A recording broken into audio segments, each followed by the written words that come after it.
Picture this. You are in the cereal aisle. Your 3-year-old has been holding it together for 45 minutes, and the wheels are coming off. Her face crumples. Her shoulders pull up to her ears. You can feel the gathering wail in your own chest before it even lands. So you reach into your bag, you hand her your phone, and right on cue, the storm passes. The bright colors take over. She is quiet. You are quiet. You exhale. That moment of quiet is real. But many parents notice a pattern beginning to emerge in the days that follow. The next tantrum seems to arrive a little sooner. It lasts a little longer. And the threshold for what triggers it starts to creep up, until the phone becomes the only thing that works. You are not failing your child. You are exhausted, you are doing your best, and somebody handed you a tool that works perfectly in the moment. But the data suggests that this immediate relief carries a compounding cost. In 2024, a team of researchers published a longitudinal study in Frontiers in Child and Adolescent Psychiatry. They tracked children for a full year to measure something called parental digital emotion regulation, the technical name for handing over a screen when feelings get big. They found that high frequency of digital soothing at age 3.5 directly correlated with higher baseline anger a year later. These children also showed lower effortful control. That is the neurological muscle that allows a child to catch a feeling before it explodes or wait her turn. This feedback loop shows how the behavior and the screen use reinforce one another. Harder to manage kids naturally pull more screens from their parents, but the screen use itself makes the kids harder to manage over time. As willpower weakens, the loop gets tighter. A 2022 study in JAMA Pediatrics tracked over 400 kids and found the same result. Boys, in particular, who were regularly soothed with devices, showed higher emotional reactivity just 6 months later. Digital soothing acts as an accelerant. The device provides a temporary fix while heightening the child's future emotional reactivity. To understand why this happens, we have to look at what a toddler actually is.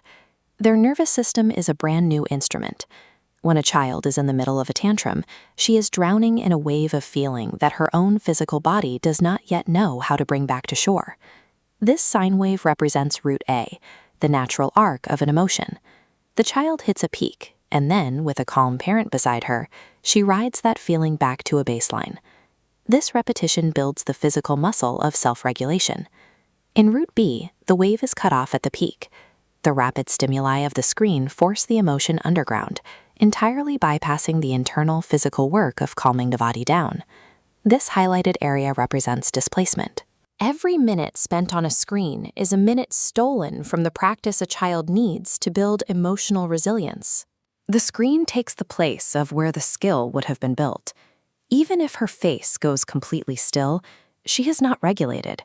She is simply captured, and her nervous system knows the difference. By repeatedly bypassing the physical process of coming down from a peak, the child's biological tolerance for everyday friction begins to plummet. This chart shows how the threshold for what her body can handle drops. What starts as a tool for extreme meltdowns eventually becomes a requirement for minor annoyances, like boredom or waiting for a meal.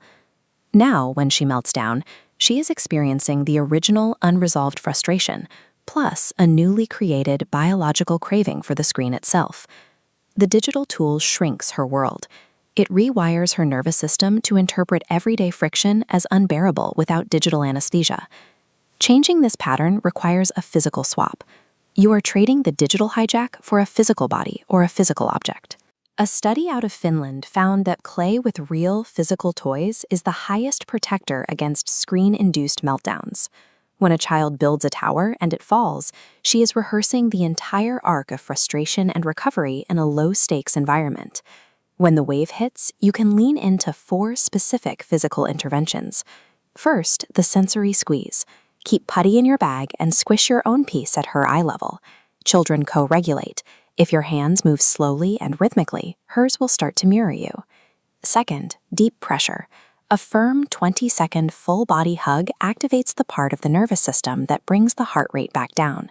You become the weighted blanket she needs. Third, the sparkle jar. Shake a jar of water and glitter and set it between you. Tell her when the glitter stops moving, the feeling will be smaller. Watching the elements settle in silence is the entire intervention. Fourth, physical movement. Running or jumping discharges that pent-up emotional energy from the body. A toddler who has just sprinted across the yard has physically moved through the peak of the wave. These tools provide a safe, biological channel for the body to process and release the emotion. You are eventually going to be in an airport on hour 11 of a delayed flight with a screaming child and 3 strangers staring, and you are going to hand over the phone. That is completely okay. The science of neuroplasticity relies on behavioral averages, not perfection. A single instance of screen rescue does not undo her progress. The goal is to accumulate hundreds of small repetitions over the years, simply sitting beside her, naming the feeling, and helping the wave pass without a digital escape hatch. Every time you sit through a small storm with her, you lay down a thread of resilience. Teaching a child that she can endure a hard feeling and know that it will pass is the greatest neurological inheritance you can